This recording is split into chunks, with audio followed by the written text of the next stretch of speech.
நாமக்கல்லில் சங்க விதிமுறைகளை மீறி மீன்பிடிக்க சென்றதாக கூறி எதிர்ப்பு தெரிவித்த சொக்கராயன்பேட்டை மீனவர் சங்கத்தினரிடம் பள்ளிப்பாளையம் மீனவர் சங்கத்தினர் வாக்குவாதத்தில் ஈடுபட்டு பரஸ்பரம் தாக்கிக் கொள்ளும் வீடியோ காட்சி வெளியாகியுள்ளது. தொடர்ந்து விரிவான விவரங்களோடு இணைகிறார் செய்தியாளர் தங்கமணி. தங்கமணி, வணக்கம். விரிவான விவரங்களை வழங்கலாம்.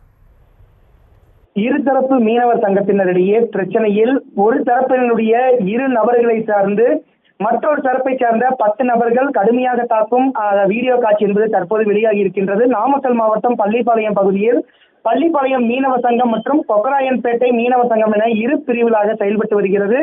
இந்த நிலையில் பள்ளிப்பாளையம் திமுக மீனவர் சங்க உறுப்பினர்கள் மீனவர் சங்க விதிமுறைகளை மீறி காவிரி ஆற்றின் நடுவே மின் விளக்குகளை பொருத்தி தோட்டாவை வீசி மீன் பிடித்தனர். அப்போது கொக்கராயன்பேட்டை மீனவர் சங்க உறுப்பினர்கள் மின் விளக்கை பொருத்தி தோட்டாவை உபயோகப்படுத்தி மீன் பிடிக்க கூடாது என்று பரிசலில் பொருத்தப்பட்டிருந்த மின் விளக்குகளை எடுத்துக்கொண்டு சங்கத்தில் வந்து பேசுமாறு அவர்களிடம் சொல்லிவிட்டு சென்றுள்ளதாக கூறப்படுகிறது.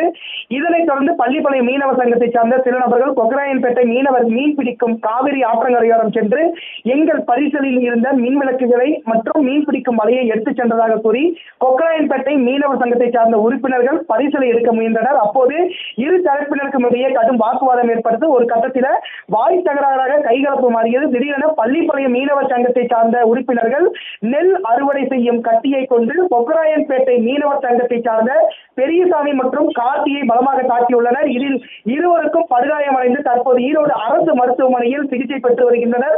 தற்போது கொக்கராயன்பேட்டை மீனவர் சங்கத்தை சார்ந்த நபர்களை பள்ளிப்பாளையம் மீனவர் சங்க உறுப்பினர்கள் கடுமையாக தாக்கும் வீடியோ என்பது தற்போது சமூக வலைதளங்களில் வைரலாகி வருகிறது. விவரங்களை வழங்கியமைக்கு நன்றி தங்கமணி.